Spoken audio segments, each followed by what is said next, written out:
그럼 질문 한번 받아보겠습니다. 네, 네, 61기 안신명입니다. 네, 고맙습니다. 불자로서 음, 이기심을 버리고 되도록 많이 나누면서 살려고 노력을 하고 있는데요. 네, 솔직히 말씀드려서 어, 어떨 때는 나만 너무 손해보고 사는 게 아닌가 싶은 생각이 들 때도 있습니다. 네, 나도 이롭고 남도 이롭게 어. 그 균형을 좀 잘 맞추는 법에 대해서 가르쳐 주시면 감사하겠습니다. 네, 박수로 만족했습니다. 네. 근데 이렇게 생각을 한번 해보세요. 물론 시간은 걸릴 겁니다. 근데 우리가 지금 계속 공부한 건 뭐냐면은 오늘도 계속 공부한 환희행, 여익행 그렇잖아요. 남들에게 이익되게 하고 그죠? 남들의 거스르지 아니하고 그다음에 절대로 굴하지 않는 그런 행을 지금 공부하고 있잖아요. 근데 이렇게 말씀이면 그렇죠. 항상 우리가 삶을 사는데 내가 가진 재원은 한정이 돼 있잖아요. 그래 안 그래요? 내가 이제 가진 재원은 뭔가 무한하지 않고 한정이 돼 있으니까. 그러니까 뭐냐면 어떻게 하면 뭔가 하니 아낄 수밖에 없지 그지? 그래 안 그래요? 아낄 수밖에 없어요.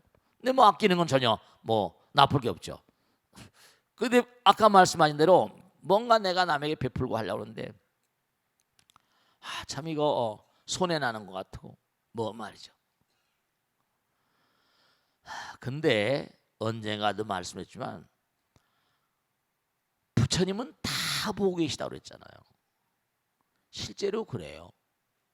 제가 언젠가도 법회 때 한번 말씀했잖아요. 지금도 저승에 좋은 데 가 계시겠지만은 정말 부처님이 다 보고 계세요. 그러니까 정말 내가 상대방한테 꼭 손해 보는 것 같아. 근데요, 부처님 나라엔 팔풍 이익과 손해 개념이 떨어집니다. 첫째는 뭐냐면 내가 전생에 그 사람한테 빚을 졌을지도 몰라요. 그리고 내가 만약에 그 사람에게 이익을 끼쳐주면 부처님은 다 계산하고 있어요. 부처님 믿으세요. 그러니까 그냥 빈 마음으로 이익과 손해를 따지는 마음 아니고 그냥 주고 줄 때 줄 수 있으면 주고.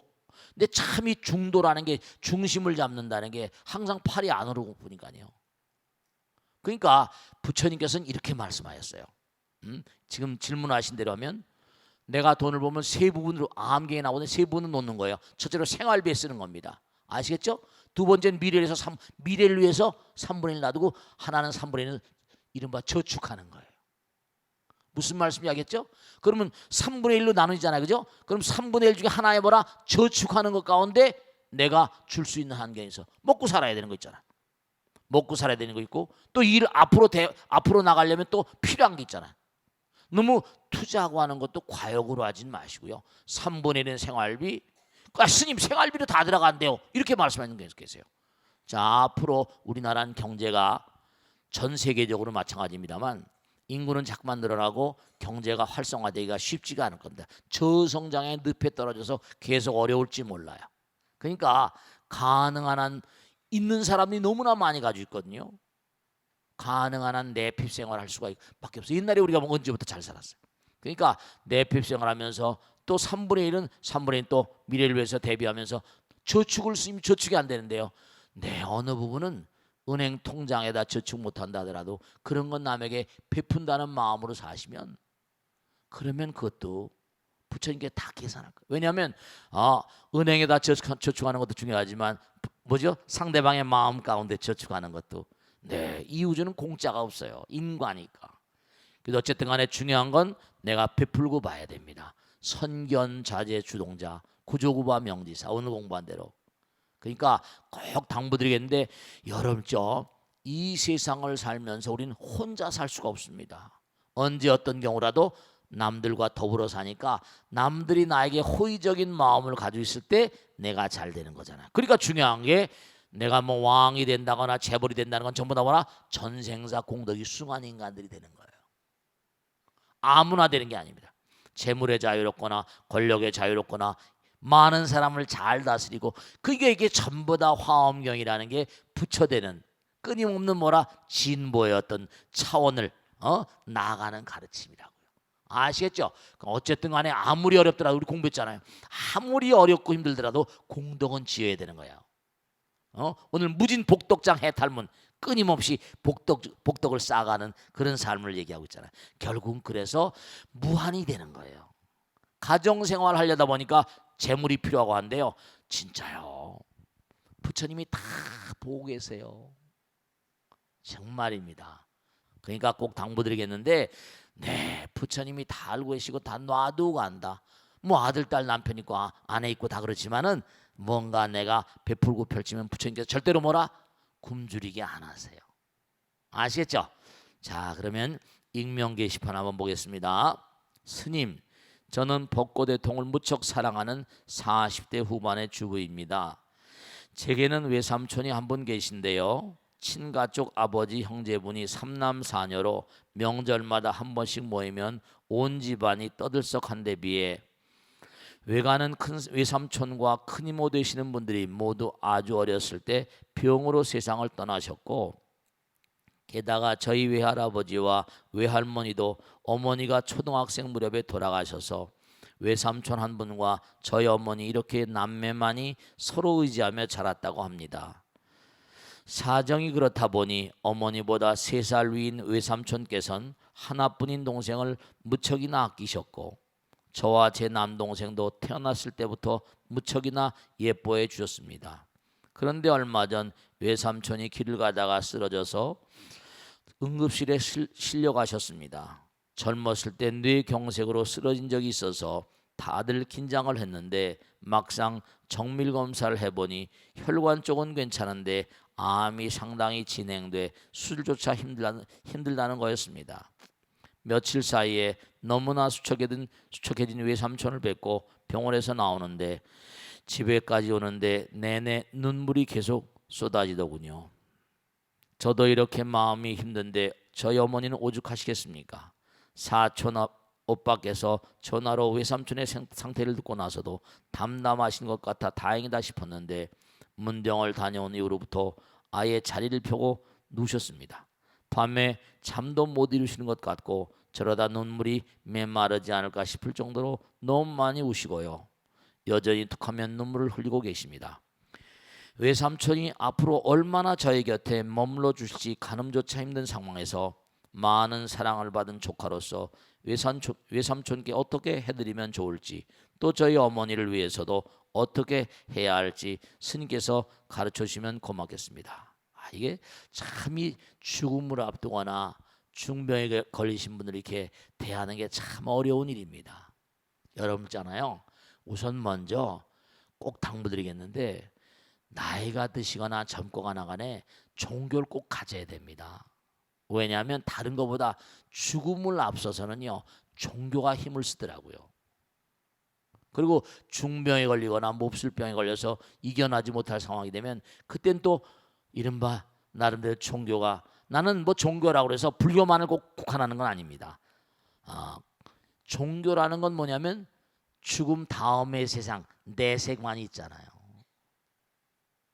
이 내세관을 분명히 가진 사람들은 죽음 앞에서도 비교적 당당합니다. 살아생전에 에이 죽으면 그만이지 그게 아니고, 이분은 이제 이렇게 종교를 얼마나 여기 이제 벚꽃 대통에 이렇게 투고를 하시고 하셨으니까 그래도 이제 신심이 장하신 분이 보선 40대 후반이니까 50이 다 되셨네요. 그러니까 어머니는 아마 20대 이렇게 하면 7, 80 되셨겠네요. 삼촌도 그쯤 되 계셨겠죠. 3살 위라고 그러셨으니까. 그러니까 우선 종교를 가지고 계신 분들이라고 한다면 네, 돌아가신 분들 말씀이죠. 돌아가신 분들을 다루는데 돌아가신 분 모신데 2가지가 아주 중요한데요. 하나는 뭐냐면 네, 이른바 여기 쭉 제가 읽어보니까 네, 이른바 허심탄회하게 얘기를 나누셔야 됩니다. 그리고 2번째로 좀 너무 이른바 말하면 슬퍼하거나 긴장하거나 그러지 마시고 좀 유머러스하게 에이 부처님이 다 지금 뭔가 보고 계시고 외삼촌 다 부처님이 모시고 갈 테니까 걱정하지 마세요. 부처님이 외삼촌이 다 알아서 하실 테니까 좀 유머러스 하시도록 허심탄회하게. 끼사꽃담이라고 부처님 당시도 몽고하니 어떤 여인이 하나 있었어요. 근데 외아들입니다. 근데 외아들이 죽었어요. 막 미치고 펄쩍 뛰는 거죠. 부처님께 찾아온 겁니다. 정말로 말이지, 우리 아들 좀 살려달라고. 그냥 막 아들을 살려낼 수가 있습니까? 괴로워서 어쩔 줄 모르는 거죠. 그랬더니 부처님께서 저 아랫 마을에 가서 집집마다 다니면서 사람이 하나라도 죽지 않은 집에 가서 겨자씨 한 줌을 얻어와라. 겨자씨. 다 다니고 보니까 뭐죠?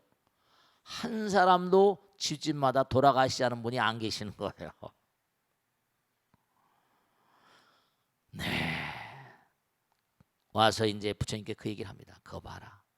누구나가 이 땅에 태어난 사람은 나이 어리거나 많거나 다 떠나게 돼 있다. 근데 이 세상을 떠난 다음에 뭔가 나쁘다 좋다가 문제가 아니라 누구나가 다 가는 길인데 너무 슬퍼하지 말아라. 너무 슬퍼하지 말아라. 중요한 건 이큐 로스라고 해서 엘리자베트 큐 로스라는 유명한 그런 그 스위스의 여자 의사가 있었는데요. 이 사람이 죽음에 임박한 사람들의 심리 상태를 오랜 세월 동안 조사했습니다. 근데 처음엔 몽고하니 처음엔 뭐라? 이 로스의 그 얘기를 보면 처음엔 막 왜 나한테 이렇게 죽음이 왔냐고 막 부정하고 난리치는 겁니다. 왜 나에게 일을 한참 할 텐데, 그죠? 왜 나에게 이렇게 죽음이 덮쳐왔냐고. 죽음을 막 원망하고 부정해요. 분노합니다. 근데 죽음에 대해서 분노해봤자 소용이 있다 없다? 소용이 없거든. 그러면 날 살려주시면 내 재산의 반을 드리겠습니다. 이렇게 타협을 하기 시작합니다. 날 좀 살려주시면 내가 나가서 착하게 살겠습니다. 이렇게 타협을 해요. 그러다가 또 몽고하니 이제 의기소침하고 우울해집니다. 그리고 결국 몽고하니 의기소침한 상태에서 죽음을 수용하다 죽어갑니다. 이게 다섯 단계라고요.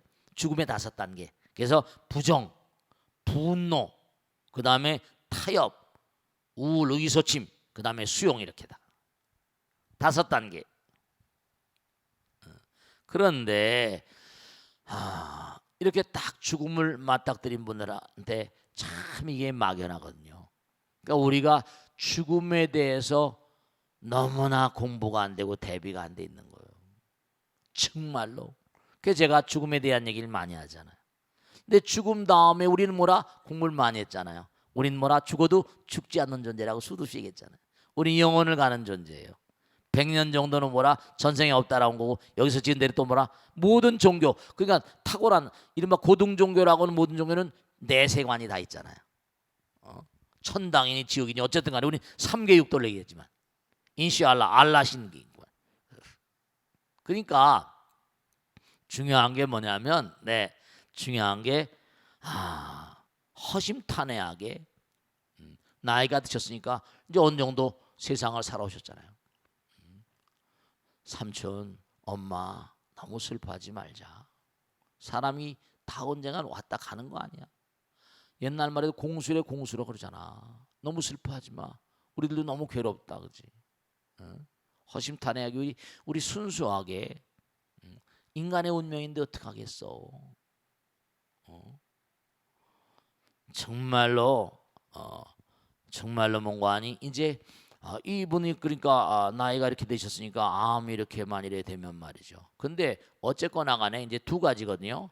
하나는 제가 하도 환자들을 많이 보니까 마지막까지도 말이죠. 마지막까지도 강렬하게 삶의 의지를 불사르다가 살려고 발버둥 치는 분들이 계십니다. 살려고 발버둥 치다 보니까 죽어도 몽고 아니야. 삶에 대한 의지가 강하니까 다시 올 수밖에 없어요. 그러니까 이른바 말하면 허심탄회하게 뭔가 받아들이도록 하시고, 그리고 정말 삼촌은 정말로 뭐냐면 착한 마음으로 성실하게 사셨으니까 정말 부처님 하나님이 정말로 몽고하니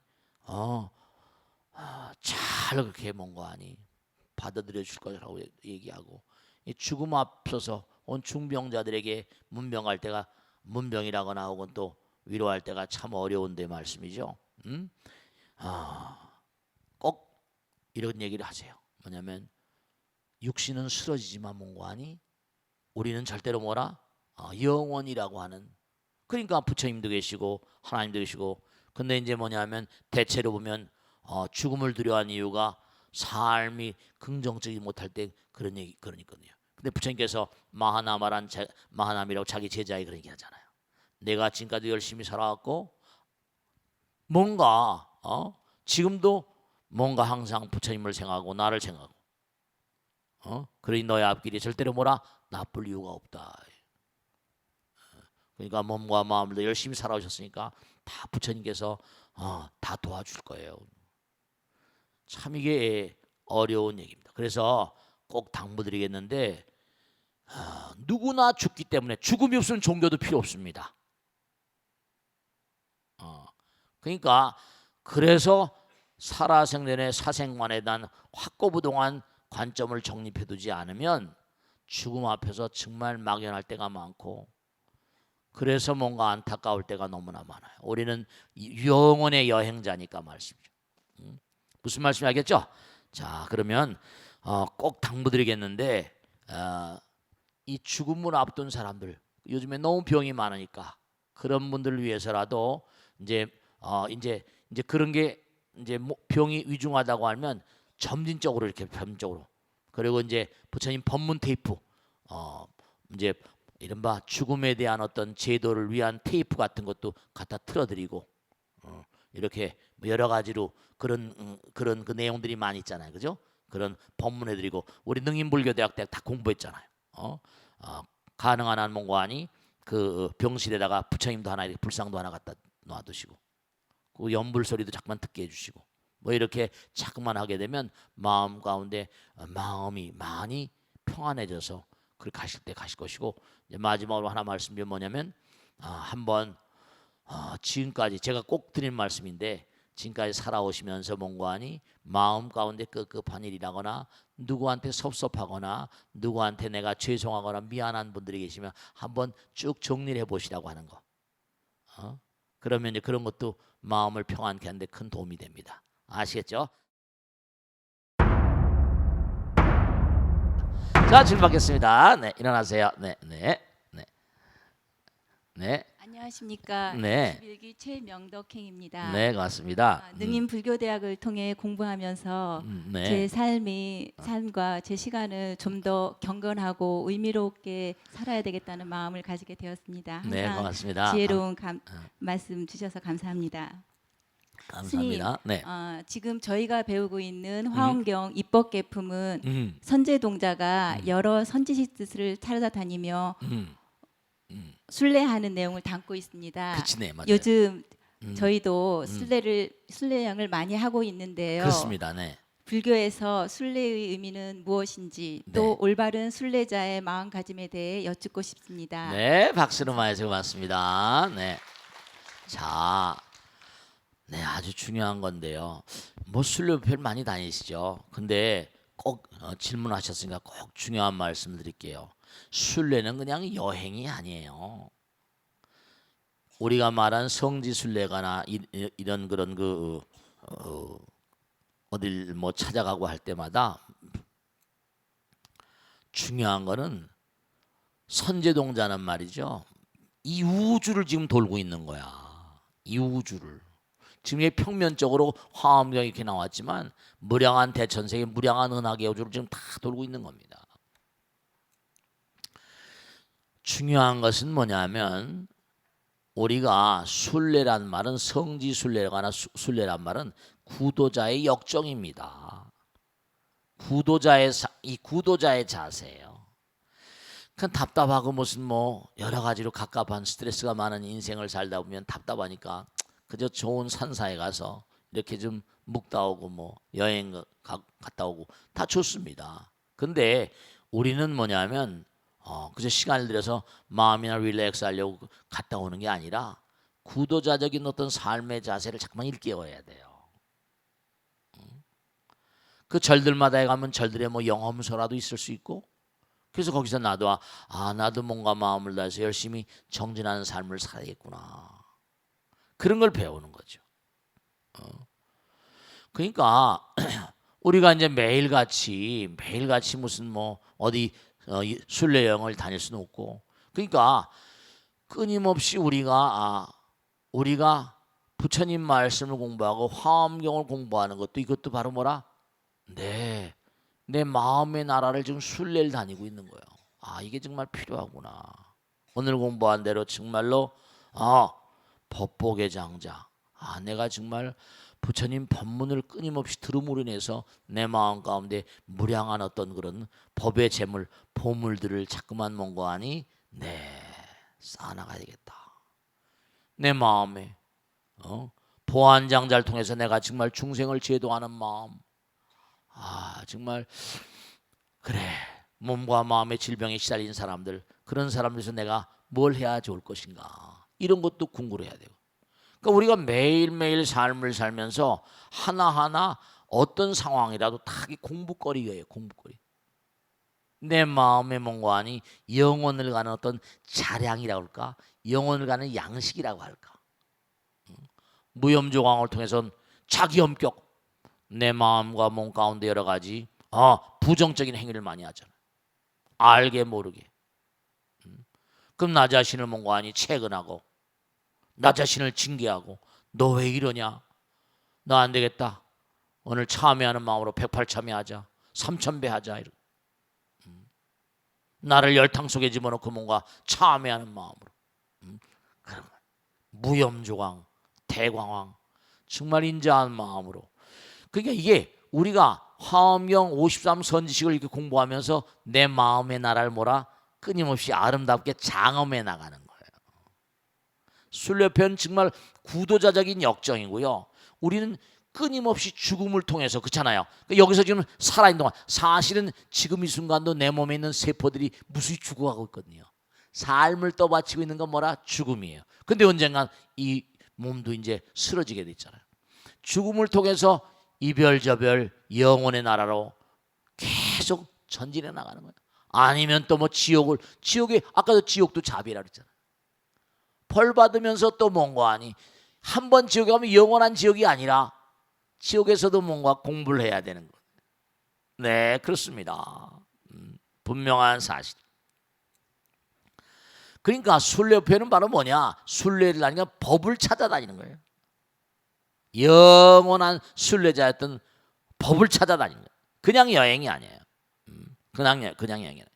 그러니까 이른바 말하면 이 광활한 우주법계가 전부가 다 내가 수행하면서 가서 또 연마하는 그러한 구도자였던 그런 여행지 같다 그럴까, 순례지 같다 그럴까, 그렇게 말씀을 드릴 수가 있어요. 아시겠죠? 그러니까 앞으로도 어디 순례표를 가거나 뭐 성지 순례를 가거나 이렇게 갈 때마다 뜻을 좀 달리해서 가서 뭐라 공부를 좀 해야 되는 그런 마음의 자세를 갖추자, 이런 걸 좀 생각하도록 하세요. 아시겠죠? 자, 그러면 익명 게시판을 또 하나 보겠습니다. 안녕하세요, 스님. 벚꽃의 통을 열심히 보면서 불교 공부를 하고 있는 40대 주부입니다. 스님께 말씀드리고 싶은 저의 고민은 저와 가장 친한 친구의 문제입니다. 저와 제 친구는 대학 때부터 20여 년 동안 세상에서 가장 가까운 사이였습니다. 졸업을 하면 멀어진다는데 직장도 비슷한 계열이라 일에 대한 이야기도 누구보다 잘 통했고요. 결혼도 비슷한 시기에 했고, 더 신기한 건 아이도 각자 예정일이 달랐는데 불과 이틀 차이로 낳아서 같은 산후조리원에서 함께 산후조리를 할 수 있었죠. 둘 다 독실하지는 않아도 어려서부터 엄마 손잡고 절에 다니곤 해서 부처님 오신 날이면 가족을 동반해서 절에 가 등독하곤 했습니다. 그러면서 종종 우리는 전생에 사이좋은 자매거나 부부였을 거라고 말하곤 했죠. 그런데 지난해 친구 남편이 해외로 발령이 나는 바람에 친구도 외국으로 가게 되었습니다. 그 사실을 알고서 떠나기 전까지 둘이서 많이 울기도 했었고요. 떠나고 나서도 매일같이 인터넷 전화를 붙잡고 서로의 외로움을 달래곤 했습니다. 아무리 곁에 남편이 있고 아이가 있어도 친구의 빈자리는 너무나도 크더군요. 그런데 제 친구가 그 외로움을 도저히 견디지 못했는지 언제부터인가 제게는 비밀로 하고 현지에 있는 한인교회에 나가기 시작한 모양입니다. 이상하게 연락이 잘 안 된다 싶었는데 얼마 전 친구 남편이 전화했더군요. 제 친구가 하루 종일 교회만 매달린다고 아무래도 교회가 이상한 곳 같다면서 저보고 좀 말려달라는 거였습니다. 휴대폰을 해도 아무리 해도 받질 않다가 겨우 전화 연결이 됐는데 도대체 무슨 일이 있었던 건지 이미 예전에 제 친구가 아닌 것 같았습니다. 마음은 당장 달려가고 싶지만 가지는 못하고 고민만 하다가 스님께 사연을 보냅니다. 이랬어요. 우선 여러분들 말씀이죠. 참 이 불교가 여러 가지로 안타까운 점이 많은데 이 기독교나 이런 계통은 말이죠. 매년마다 8,200명이라고 내던데 얼마나 달라졌는지 모르겠어요. 몇 년 전인데. 목사님이 너무나 많이 배출되는 거죠. 심지어는 무슨 목사님 자격증 가지고 뭐 택시 운전도 한다 그런 얘기 있을 정도로 말이죠. 근데 외국에도 굉장히 많이 나가 계시거든요. 근데 외국에 공항에 딱 떨어지거나 하면요. 교민들 사회에서는 한국에 누가 주재원으로 왔다 그러면 금방 기독교 믿는 사람들이 연락을 합니다. 이건 뭐 미국이나 구라파나 똑같아요. 어떻게 하든지 외로운 사람들 심리가 있잖아요. 심지어 예전에는 몽고하니 여러 가지 막 알선도 해주고 외국 생활 처음 하게 되면 어떻게 돼요? 어색하고 뭔가 좀 낯설잖아요. 그래 안 그래요? 그러니까 그냥 집중 공세를 합니다. 아이들 뭐 양육이라거나 뭐 다 봐주는 거. 근데 일단 거기다 신세를 지게 되면 사람들 어떻게 돼요? 신세를 지고 뭔가 조언을 받고 하다 보면 그리고 또 거기서 나가지 않고 그럼 왕따를 시킨다니까요. 저는 그걸 왜 잘하는 거 아니? 하도 이런 케이스가 많으니까. 참 이게 뭐 조계종이고 뭐고 참 이 안타까운 게 많은 게 정말로 말이죠. 그러니까 거기 일단 다니다 보면요. 여러분 out of sight, out of mind. 일단 멀어지면 눈앞에서 멀어지면 마음이 틀려지는 건 당연지사였기 때문에 옛날에도 그런 속담이 있었던 거예요. 이게 외국의 주재원으로 있을 동안요. 놓지 않습니다. 그리고 또 하나 외국에 나가면 어떻게 되는 거 아니? 외국에 나간 목사님들이나 이런 분들이 어떻게 돼요? 신도 하나 오는 게 그들은 삶의 터전이고 삶 그 자체. 왜냐? 그들은 11조를 내니까요. 30명 정도만 모이면 교회가 성립되고 더 큰 교회도 하나하나가 다 운영되려면. 그러니까 이분은 지금 제가 어떻게 말씀드릴 수는 없고 누구나가 다 외로운데 어떡하겠어요. 지금 연락도 잘 안 되고 말도 안 통하고 그럴 텐데. 지금 말해봤자 그렇죠. 똑같은 거예요. 딸이 있는데 아들이 있는데 애인하고 어떻게 불이 붙었어요. 엄마 아버지가 말릴 수 있어요 없어요? 말릴 수 없거든요. 우선 놔두시고 간절한 마음으로 부처님께 그러니까 중요한 건 그래요. 몸과 마음을 우린 영혼을 가는 그런 존재니까 길이 달라도 정상은 하나니까 무슨 내 종교가 옳다 네 종교가 옳다 너무 그러지 마시고 우선 두고 보는 거예요. 아시겠죠? 두고 보시고 만약에 이제 이 다음에 또 언젠가 만난다 그러면요 오히려 끌고 가려고 그럴 줄 몰라요. 보살님이나 이 편지 보낸 보살님이나 우선 공부를 열심히 하시고 이 다음에 만일에 뭐라고 말한다면 이제 그 다음에 뭔가 내가 어떻게 얘기해 줄 수 있는가 그런 거나 우선 궁리하시란 말이에요. 아시겠죠? 자, 질문 받겠습니다. 누가 질문해 보세요. 자, 우리 권사님 질문해 보세요. 박수로 많이 줬어요. 박수로. 고맙습니다. 대전에서 온 장보일이라고 합니다. 대전에서 오셨어요. 박수로 많이 주세요. 멀리서 오셨네. 고맙습니다. 요즘 주변에서 볼 때 병으로 고통받는 사람들이 굉장히 늘어나는 느낌입니다. 그렇죠. 맞습니다. 그러니까 자연스레 부고 소식도 많이 접하게 됩니다.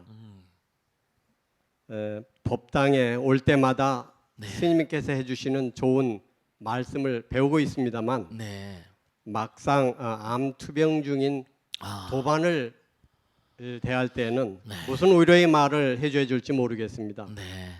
아직 나이도 젊고 아이들도 어린데 병은 진척이 많이 돼서 희망이 없다고 여기는 상태입니다. 네.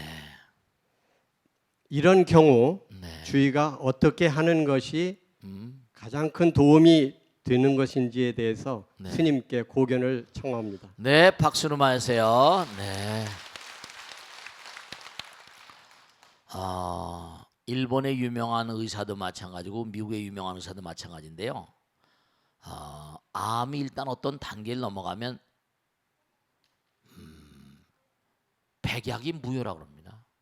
그러니까 암이 초기에 발견되면 너무 좋은데 럭키한 거죠.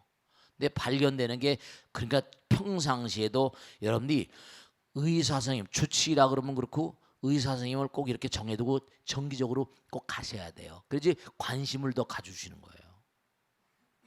그래서 뭐 얼마 만에 한 번씩 정기 검진 받잖아요, 그죠? 꼭 그러시는 게 좋으세요. 그래야지 정성스럽게. 왜냐하면 언젠가도 말씀드렸잖아요. 암을 발견하는 게 참 쉬운 일이 아니라는 거죠. 1cm 정도 자라기 전에 1cm만 요만큼 보게 돼요. 그 정도 자라지 않으면 잘 체크가 안 된다는데 그 정도가 자라게 되면 벌써 10년 이상 넘은 거예요. 그러면 그게 다른데 암세포의 무서운 점은 돌아다닌다는 거 아니에요? 한 마리라도 어디 가서 암세포 한 마리라도 흘러서 피를 타고 얼로 가보면 전이라고 그러잖아요. 참 골치 아프고 무서운 거예요. 그러니까 우선 사전에 서양에서도 마찬가지, 동양에서 마찬가지요. 예방이 최상의 뭐라? 치료라고 그랬어요. 우선 아까 말씀드린 대로 화내지 말고, 그죠? 마음 가운데 몽고하니 번뇌를 너무 일으키지 말고, 아시겠죠? 여유롭게 마음을 가지고 살고, 아시겠죠? 아까 쭉 말씀드렸죠? 네, 많이 웃으라고 그랬고, 그죠? 그 다음에 법당 열심히 나오고 부처님 법도 약이니까. 그 다음에 항상 그분은 나이가 많이 드니 일을 굉장히 조심하면서 했겠대요. 근데 일단 걸려서 암에, 왜냐하면 아까 말씀드린 암은 독심, 우리 삼독심, 평상시에 자기 관리를 잘 못하다 보면 그렇게 돼요. 그리고 지난번에 데이터에 나왔지만 이게 보통 암이 10년, 20년 급성으로 오는 것도 있다고 하지만 몇십 년씩 걸립니다. 그러니까 병원에 누워 계시고 힘이 없다 하더라도 네, 이제는 뭐냐면 중요한 건 네, 살고 죽는 건 인명이 제천이니까 다 부처님께 맡기고 이제는 편안한 마음으로 그래야지 그게 다 독이 다 쓸어 나가거든요. 그러니까 그리고 또 하나 뭔가 아니 좀 한 걸음 더 나가면 이 육신이라는 게 다 누구나 가는 건데 미련과 집착을 가질 수밖에 없지만 이 육신을 벗어내면 더 찬연한 세계가 있다네. 마음을 즐겁게 하고 떠나면 훨씬 더 좋은 데로 가거든. 그런 말도 한마디 툭툭 던지고 말이죠. 그러니까 어쨌든 마음을 편안하게 해줘야지. 오늘 아까 말씀대로 마음의 나라가 있거든요.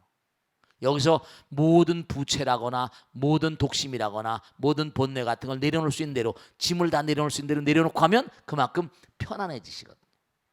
설령 쾌차가 된다 하더라도 마음이 훨씬 쾌차 속도도 빠를 수 있고 말이죠. 그렇게 한번 해보시면 뭔가 도움이 될 수 있을 거예요. 이것도 죽음을 맞닥뜨린 사람들을 잘 보살피는 것도 큰 공덕 되시는 거예요. 그걸 간병공덕이라고 그러죠. 아시겠죠? 자, 그 정도 해두고 익명 게시판 보겠습니다. 안녕하세요 스님, 벚꽃대통 애청자입니다. 저는 평생 열심히 절에 다니고 기도하면서 살아온 불자입니다. 그런데 원차를 정해두고 어느 한 곳만 다닌 것이 아니라 이곳저곳 여러 곳에 절을 다녔습니다. 특별한 이유가 있어서 그런 건 아니고요.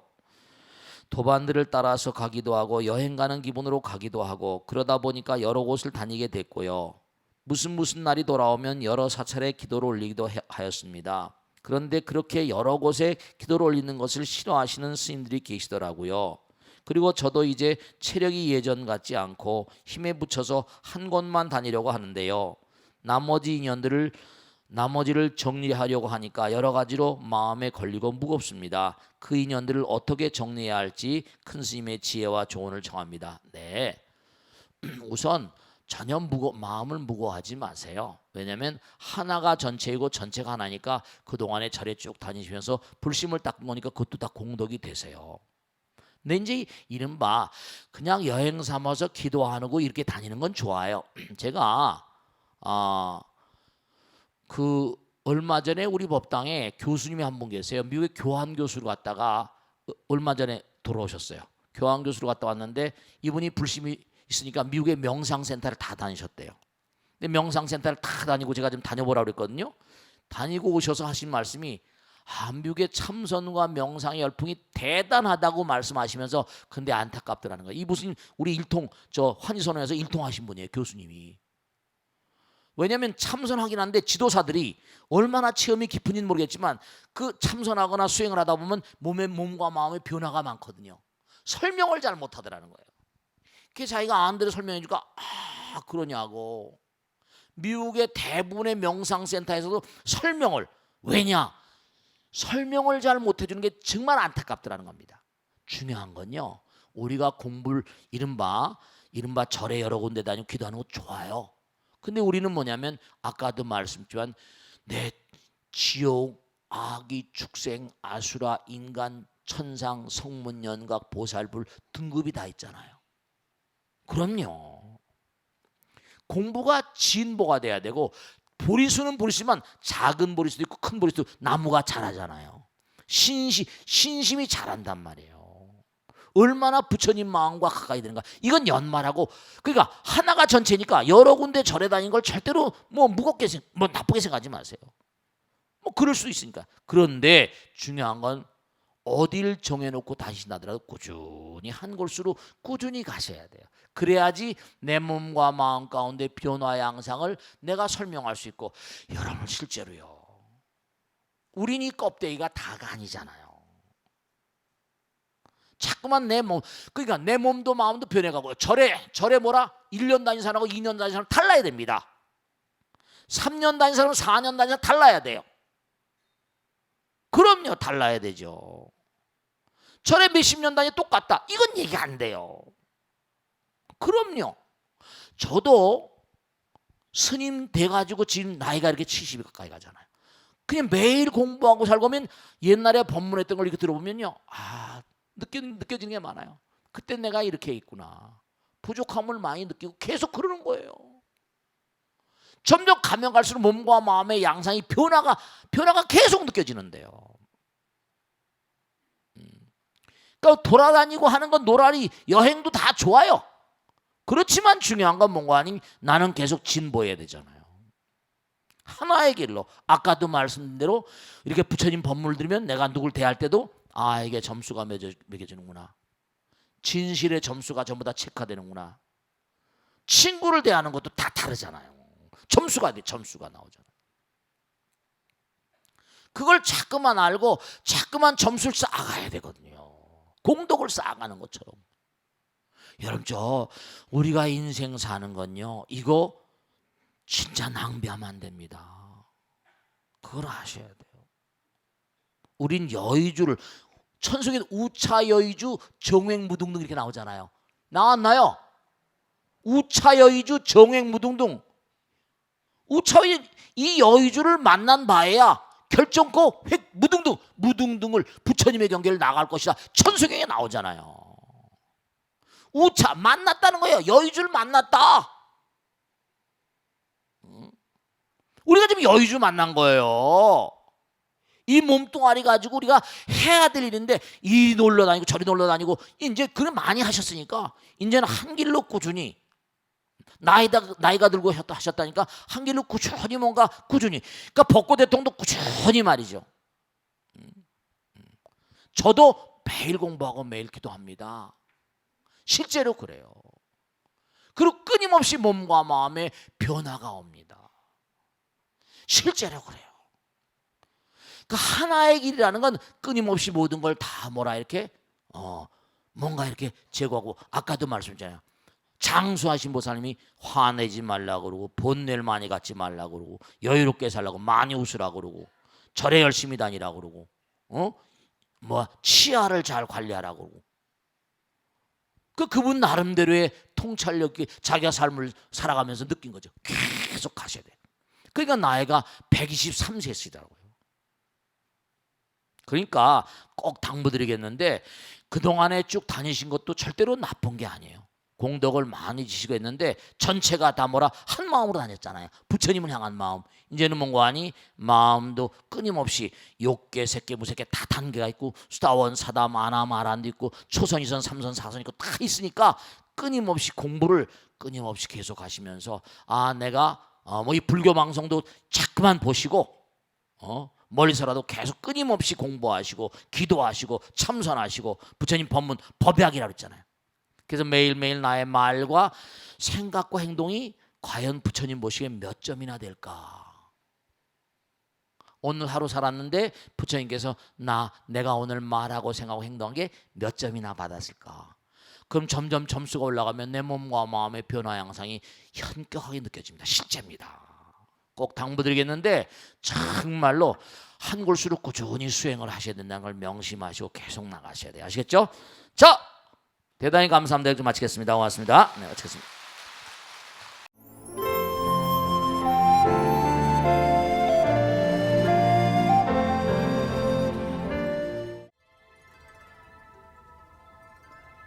시광 스님과 함께하는 경전 이야기입니다. 부처님께서 말씀하셨습니다. 사귐이 있으면 애착이 생기고 애착을 따라 괴로움이 생겨나니 애착에서 비롯되는 위험을 살펴 무소의 불처럼 혼자서 가라. 물에 사는 물고기가 그물을 찢고 나오는 것처럼 모든 장애를 끊어버리고 불꽃이 다시 불길 속으로 되돌아가지 않는 것처럼 무소의 불처럼 혼자서 가라. 소리에 놀라지 않는 사자같이 그물에 걸리지 않는 바람같이 흙탕물에 때묻지 않는 연꽃같이 무소의 불처럼 혼자서 가라.